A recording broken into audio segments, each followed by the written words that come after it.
सादुर रहमान उर्फ Ducky by को कौन नहीं जानता।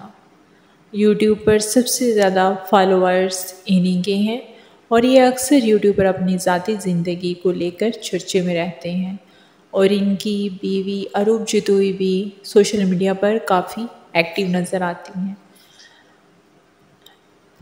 आज की खबर ये है कि अरूप जतोई और डक्की को साइबर क्राइम लाहौर पुलिस ने गिरफ़्तार कर लिया है और इन दोनों को गिरफ़्तार करने की वजह बताई जा रही है अरूप जतोई की स्टोरी। अरूप जतोई ने स्टोरी अपनी यूट्यूब पर डाली जिसमें वो असली की नुमाइश करती हुई नज़र आ रही हैं।